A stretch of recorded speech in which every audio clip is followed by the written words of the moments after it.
Ketua KPK Setio Budianto angkat bicara soal isu yang menyebut Sekjen PDIP Hasto Kristianto tidak ditahan penyidik setelah Ketua Umum PDIP Megawati Soekarno Putri menelepon Presiden Prabowo Subianto. Setio mengaku tidak mendengar ada kabar komunikasi lewat telepon antara Mega dan Prabowo jelang pemeriksaan Hasto pada Senin lalu. Menurut Setio, penyidik punya pertimbangan sendiri untuk menahan tersangka atau tidak. Saya justru tidak mendengar soal kabar itu ya. Itu sampai dengan kemarin saya hanya mendengarkan laporan dan membaca berita yang dibuat oleh bahwa berapa itu 9 sekian gitu datang. Itu kemudian ada pemeriksaan ya. Setelah itu saya baca lagi berita-berita aja. Gitu. Jadi baiknya ditanyakan sampai informasi itu. Betul seperti itu. Kalau dari sini sih nggak ada. Ketua Harian Partai Gerindra Sufmi Dasko Ahmad membantah isu adanya telepon antara Ketua Umum PDIP Megawati Soekarno Putri dan Presiden Prabowo sehingga Sekjen PDIP Hasto Kristianto tidak langsung ditahan penyidik KPK usai diperiksa. Dasko membenarkan ada beberapa pihak menanyakan isu yang sama kepadanya. Dasko menjelaskan soal penegakan hukum terhadap Hasto merupakan ranah KPK. Tidak ada kaitannya dengan Prabowo. Ya, ada beberapa pihak yang menanyakan hal yang serupa. Tetapi menurut saya soal kewenangan dalam penegakan hukum itu kan memang oleh KPK. Nah, sehingga apa yang mungkin ditanyakan atau terjadi hari ini tentunya sudah melalui proses-proses yang terjadi di sana. Nah, sehingga kalau ada pertanyaan ya tidak ada hubungannya dengan Pak Prabowo atau Gerindra, demikian. Tapi kemarin benar nggak Bang Bumega telepon? Belum ada. Ya. Beriringan dengan proses hukum Sekjen PDI Perjuangan Hasto Kristianto di KPK, mengemuka kembali wacana pertemuan antara Ketua Umum PDI Perjuangan Megawati Soekarno Putri dengan Presiden Prabowo Subianto yang tak kunjung terwujud. Ketua Harian DPP Partai Gerindra Sufmi Dasko Ahmad bilang masih menunggu arahan Prabowo siapa yang akan ditunjuk mewakili Partai Gerindra jika PDI Perjuangan mengirim utusannya. Iya, sampai saat ini kita belum mendapatkan berita siapa yang dikirim, tapi tentunya kalau memang ada nanti dengan seizin Pak Prabowo kan tentunya juga akan ditunjuk yang mewakili kan demikian. Nah itu kita akan menunggu. Dan juga saya sendiri belum kemudian mendapatkan pemberitahuan langsung dari Pak Prabowo. Tentunya kita akan sikapi semua dengan baik kan begitu. Dr. Megawati Soekarno Putri. Di acara hari ulang tahun ke-52 PDI Perjuangan di Sekolah Partai di Jakarta Selatan pekan lalu, Ketua Umum PDIP Megawati membantah anggapan ia bermusuhan dengan Presiden Prabowo Subianto. Dalam pidatonya, Mega menyinggung posisinya yang sama-sama ketua umum partai seperti Prabowo. Soal wacana pertemuan, Mega merespons bisa saja ia mengirim utusan. Pak Prabowo nih, orang mikir saya sama dia itu, wah kayaknya musuhan atau apa. Enggak.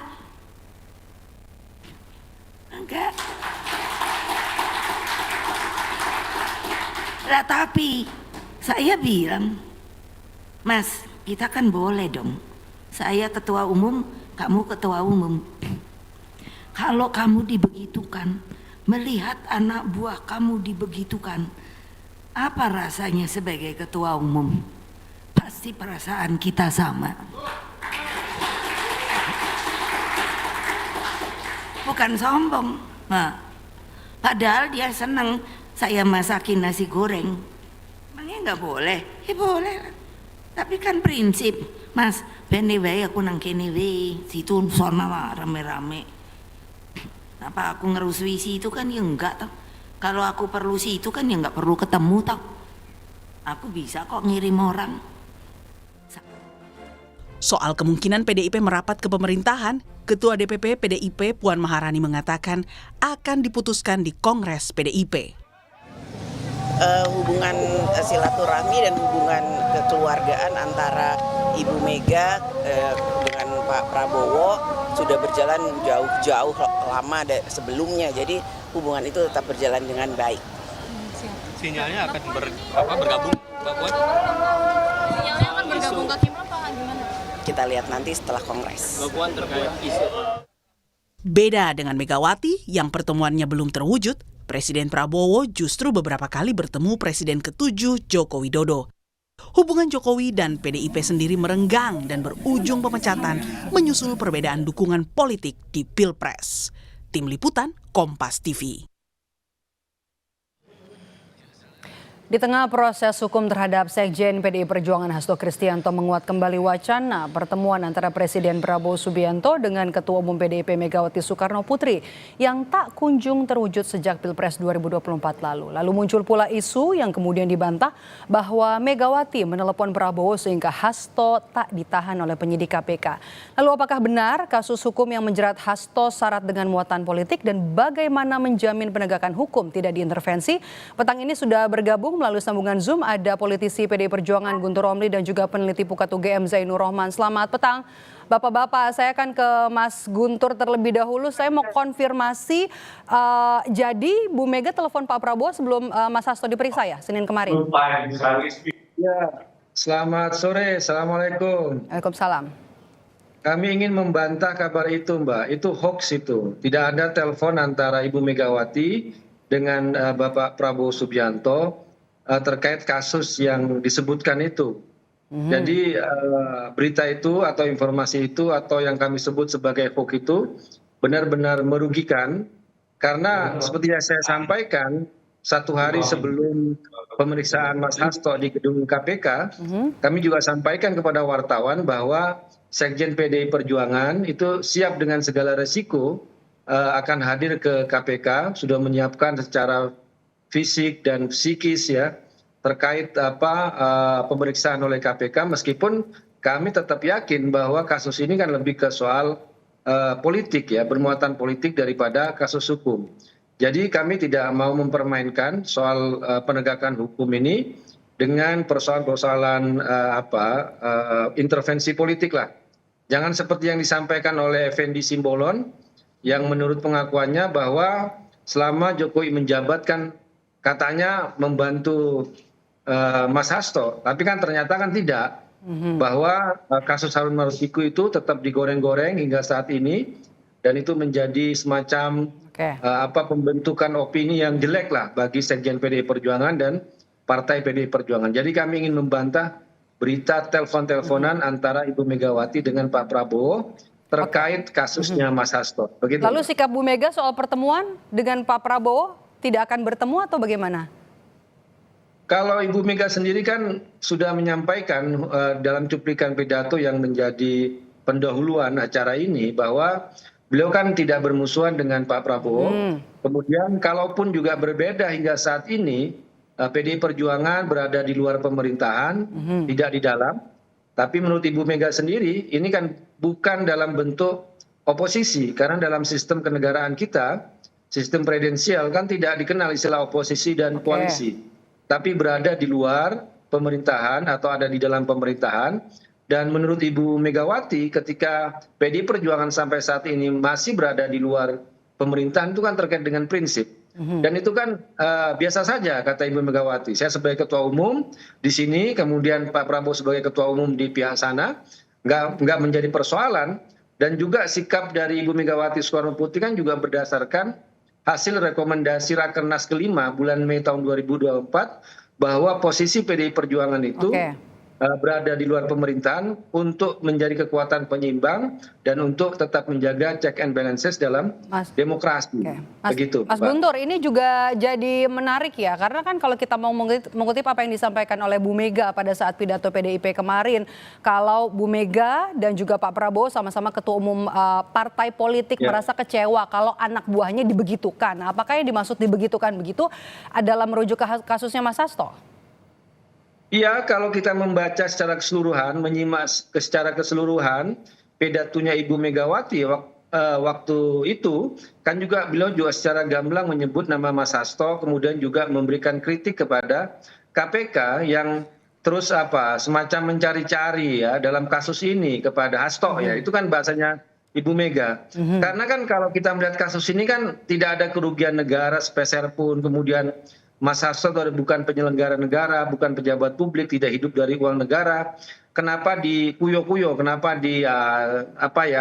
diganggu ya, padahal beliau bukan penyelenggara negara, beliau secara totalitas mengabdikan diri kepada partai, kepada Ibu Ketua Umum ya, atas dasar pilihan itu, dan seharusnya KPK yang merupakan lembaga yang dibuat untuk melawan kasus-kasus korupsi yang besar, extraordinary crime ya, kejahatan yang luar biasa dalam kasus korupsi, harusnya kan mengungkap kasus-kasus yang lebih besar ya, soal triliunan kerugian negara di situ. Tapi kan dalam kasus Mas Hasto ini kan tidak ada kerugian negara dan Mas Hasto sendiri bukan pejabat publik. Tapi yang perlu digarisbawahi Mbak, meskipun sampai saat ini Ibu Megawati dengan Presiden Prabowo tidak bertemu, tapi kan sikap dari PDI Perjuangan kan tidak ingin bermusuhan gitu kan. Bahwa seperti disampaikan juga oleh senior kami Mas Ahmad Basara, meskipun PDI Perjuangan berada di luar pemerintahan, tapi itu berbeda sikap seperti waktu PDI Perjuangan berada di luar pemerintahan zamannya Pak SBY. Tahan dulu Mas Guntur, saya mau ke Mas Zainur. Mas Zainur, Anda bagaimana melihat penetapan tersangka terhadap Hasto Kristianto? Apakah ada potensi nanti kemungkinan ini Hasto lepas lagi? Iya, yang pertama saya sama sekali tidak percaya ketika ada informasi yang mengatakan bahwa ada komunikasi dari mantan Presiden Megawati kepada Presiden Prabowo untuk meminta agar Hasto itu tidak ditahan. Saya tidak percaya itu. Mengapa? Karena kalau itu terjadi, itu merupakan salah satu bentuk obstruction of justice, bisa dijerat dengan pidana di dalam pasal 21 Undang-Undang Tipikor. Yang kedua soal apakah ke depan KPK akan berhasil mempertahankan perkara ini dan membuktikannya di persidangan, yaitu tergantung bagaimana komitmen dari KPK itu sendiri. Ketika KPK sudah menetapkan seseorang menjadi tersangka, artinya KPK sudah memegang dua alat bukti yang cukup yang menunjukkan perbuatan pidana yang dilakukan oleh seseorang. Bahkan kalau kita ikuti kasus ini, sebenarnya KPK diduga sudah memiliki alat bukti dari tahun 2020. Nah, soal apakah ini adalah politisasi atau bukan, justru kami melihat potensi politisasinya itu ada di tahun 2020 ketika harusnya waktu itu kasus ini dituntaskan, tetapi masih ada pihak-pihak yang tidak dijerat, kemudian baru 4-5 tahun kemudian Hasto Kristianto sebagai Sekjen PDIP kemudian ditetapkan sebagai tersangka. Nah, saya juga ingin sedikit memberi penjelasan bahwa ini betul bukan korupsi yang merugikan keuangan negara, tetapi ini adalah korupsi dalam bentuk suap. Nah, dalam korupsi suap itu memang bukan bertipe merugikan keuangan negara, tetapi bukan berarti tidak jahat. Tetap merupakan sebuah kejahatan yang dilarang, diancam dengan pidana di dalam undang-undang. Mengapa? Karena merusak sistem. Bayangkan kedaulatan rakyat yang seharusnya disalurkan kepada calon anggota DPR terpilih, yaitu Rizky Aprilia, kemudian akan dialihkan ke nomor 5, kemudian Harun Masiku. Itu kan merusak electoral integrity. Jadi sekali lagi ini tetap merupakan sebuah kejahatan yang diancam di dalam Undang-Undang Tipikor, dan seharusnya ya ketika ada seseorang ditetapkan sebagai tersangka, pihak-pihak lain harus menghormati proses hukum. Mas Zainur, ketika kemarin setelah diperiksa hari Senin kemarin Hasto tidak ditahan, itu masih wajar? KPK masih on the right track? Ya memang sebenarnya itu kewenangan subjektif dari penyidik. Tetapi menurut kami kebiasaan KPK selama ini ketika melakukan pemeriksaan terhadap tersangka, apalagi tersangkanya sudah sangat jelas begitu ya, biasanya dilakukan penahanan. Mengapa seorang tersangka itu ditahan? Agar tidak menghilangkan barang bukti, melarikan diri atau mengulangi perbuatan. Nah tentu ini kita kembalikan kepada KPK. Kalau KPK tidak menahan Hasto, berarti KPK di kasus-kasus yang lain juga harus memberi penjelasan yang utuh kepada publik. Mengapa ada perlakuan yang berbeda? Biasanya KPK menahan seseorang agar seseorang itu tidak menggunakan kesempatan bebasnya untuk melakukan upaya-upaya yang dapat mengganggu jalannya penyidikan. Misalnya dengan melakukan manuver-manuver untuk mempersulit penyidikan, atau biasanya mempengaruhi saksi-saksi dan seterusnya. Jadi menurut saya sebenarnya tradisi KPK itu adalah melakukan penahanan setelah melakukan pemeriksaan terhadap seseorang tersangka, dan itu ditujukan untuk mendukung efektivitas dan juga kelancaran jalannya penyidikan. Dan satu lagi, ketika dilakukan penahanan seharusnya itu akan memberi batasan waktu yang sangat jelas. Kenapa? Karena di dalam KUHP itu dibatasi waktu penahanan, sehingga harusnya kalau ditahan itu kasus ini akan lebih cepat selesai. Nah, kalau tidak ditahan, ini juga saya sebagai publik bertanya kepada KPK, apakah ini standar baru ataukah ini akan menjadi standar yang universal, akan diterapkan untuk kasus-kasus yang lain, Pak? Oke, saya kembali lagi ke Mas Guntur. Ini juga apa yang disampaikan oleh Bu Mega banyak sekali yang bisa dicuplik pada saat HUT PDI Perjuangan kemarin, termasuk juga soal pertemuan. Kalau tidak bisa ketemu dengan Pak Prabowo, bisa saja lewat utusan. Apakah ini bisa diartikan, bisa dibilang sedang ada negosiasi atau sinyal untuk bernegosiasi? Ya, kalau terkait utusan itu kan selama ini juga sudah dilakukan, Mbak. Salah satunya kan Mas Ahmad Basara yang juga menerima amanat dari Ibu Megawati Soekarno Putri jauh-jauh sebelum HUT partai ini atau jauh-jauh sebelum kasus Mas Hasto ditetapkan sebagai tersangka. Sebagai tindak lanjut dari pencabutan TAP MPRS nomor 33 tahun 1967 yang di situ ada tuduhan yang kejam terhadap Bung Karno sebagai pengkhianat, kemudian keterlibatan dengan G30 SPKI, dan itu sudah dicabut oleh pimpinan MPR pada waktu itu. Kemudian sebagai tindak lanjut dari pencabutan TAP MPRS tersebut, Mas Ahmad Basara yang juga wakil ketua MPR dan sekaligus juga kader PDI Perjuangan, ya juga menemui Presiden terpilih waktu itu, Pak Prabowo Subianto, kemudian dengan penuh kesungguhan dan keseriusan ingin menindaklanjuti terkait pelurusan sejarah, termasuk juga pengembalian hak-hak dan kehormatan Bung Karno sebagai Presiden RI yang pertama. Karena kan TAP MPRS itu kan dari tahun 67, kemudian baru dicabut tahun 2024, dan selama itu pula hak-hak Bung Karno sebagai Presiden Republik Indonesia pertama kan tidak pernah diberikan oleh negara. Hak-hak nama baik, kemudian juga hak-hak seperti finansial dan sebagainya. Dan itulah yang membuat Ibu Megawati terharu ketika Presiden Prabowo juga memberikan keseriusan ya, dan itu melalui perantara. Kemudian Mas Pramono Anung juga mengaku sering diutus oleh Ibu Megawati Soekarno Putri untuk menyampaikan pesan, Mbak. Jadi selama Mas ini Guntur, komunikasi apa yang itu sudah berjalan. menurut Anda apa yang ada di balik isu telepon antara Bu Mega dan juga Pak Prabowo, kenapa bisa muncul, kemudian dibantah ramai-ramai, dan kemudian apa yang Anda lihat ada di belakang isu ini? Kalau menurut saya itu hanya hoax, hanya rumor yang dibikin oleh orang yang tidak bertanggung jawab, hanya untuk mengalihkan sebuah isu.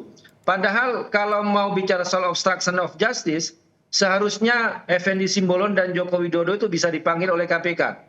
Karena apa? Karena pernyataan itu sudah jelas dari Effendi Simbolon. Jadi menurut Anda pengalihan isu ya? Iya, daripada yang isu sekarang telepon-teleponan, kenapa nggak Effendi Simbolon aja tuh yang mengaku selama menjadi presiden menjaga Hasto Kristianto. Coba itu dipanggil Effendi Simbolon dengan Joko Widodo daripada meributkan soal hoax telepon-teleponan antara Ibu Megawati dengan Presiden Mas Zainur, Prabowo. saya mau bertanya soal obstruction of justice yang ada di awal, apakah masih bisa diungkit lagi sekarang? Bisa dong. Jadi kan obstruction of justice itu terjadi ketika disangkakan terhadap Hasto Kristianto yang memberi perintah-perintah kepada orang-orang termasuk Harun Masiku untuk menyelamatkan diri dari jeratan KPK, dan itu adalah perbuatan pidana gitu ya. Nah, ini bisa menjadi potensi obstruction of justice yang baru jika ada pihak-pihak yang mencoba menghalangi penyidikan terhadap Hasto Kristianto. Kalau tadi Bang Guntur menyampaikan, kalau benar misalnya Pak Jokowi berdasarkan informasi Effendi Simbolon misalnya melindungi dan menghalang-halangi proses penyidikan terhadap Hasto Kristianto di tahun 2020, itu pun bisa.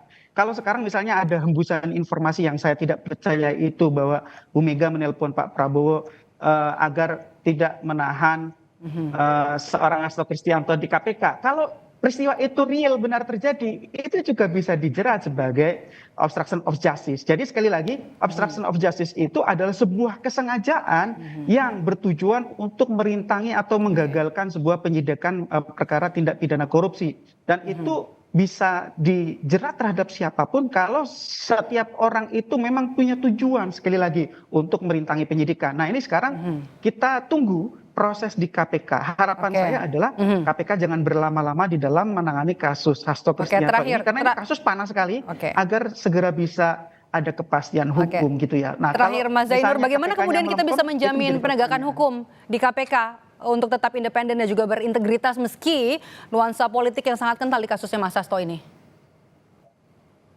pertama KPK harus pertama kali memenangkan dulu pra peradilannya, ya. Itu bukti awal bahwa KPK memang benar-benar fight serius di dalam menyelesaikan perkara ini. Yang kedua, nantinya di pokok perkara KPK harus bisa membuktikan kalau sampai perkara ini KPK kalah, gagal, maka menurut saya tudingan-tudingan orang bahwa ini adalah politisasi tidak akan terhindarkan. Jadi menurut saya ini semacam pertaruhan hidup mati bagi seorang Setio Budianto dan kawan-kawan, ya. Ini mereka akan dicatat oleh sejarah apakah mereka memang benar-benar menegakkan hukum atau mereka punya agenda-agenda politik. Yang kedua menurut saya ini akan menjadi lebih terang sebenarnya kalau KPK segera bisa menangkap Harun Masiku, gitu ya. Kenapa? Karena kan ini kasus terkait, ya. Masa Harun Masikunya belum ditangkap tetapi Hasto Kristiantonya sudah ditetapkan sebagai tersangka. Harusnya setelah penetapan tersangka Hasto Kristianto, Harun Masiku biar segera ditangkap agar informasi tentang peristiwa penyuapan dan juga obstruction of justice-nya itu bisa utuh di depan persidangan. Dan ini menjadi tugas bagi Pak Setio Budianto, Ketua KPK saat ini, agar gitu ya, publik dapat informasi yang utuh. Singkat saja, Mas Guntur. Logika hukumnya terbalik itu. Logika hukumnya terbalik. Harusnya ya yang menyuap itu yang ditangkap Harun Masiku. Kemudian kalau mau dikembangkan kepada perkara lain yaitu berdasarkan pemeriksaan terhadap Harun Masiku. Di sini Harun Masiku belum ditemukan, belum ditangkap, tiba-tiba sudah dikembangkan Hasto Kristianto sebagai tersangka. Dan berdasarkan fakta-fakta pengadilan itu bertentangan, nggak ada itu hubungan antara Hasto Kristianto itu dalam putusannya Wahyu Setiawan, Agustiani, bahwa uang itu dari Harun Masiku. Jadi kalau mau ngembangin perkara, tangkap dan temukan dulu Harun Masiku, baru kembangin ke pihak-pihak yang lain. Jadi jangan dibolak-balik logika hukumnya itu. Gitu saya jelaskan, ya, saya jelaskan secara hukum, Bang Guntur. Saya jelaskan secara hukum, ya. Jadi penetapan seseorang sebagai tersangka itu didasarkan pada alat bukti. Kalau ada beberapa tersangka, satu orang tersangka itu melarikan diri, calon tersangka lain itu bisa ditetapkan sebagai tersangka selama ada kecukupan alat bukti. Terakhir, Mas Guntur, apakah nanti PDI Perjuangan bersiap untuk membantu KPK untuk memberitahu di mana lokasi dari Harun Masiku?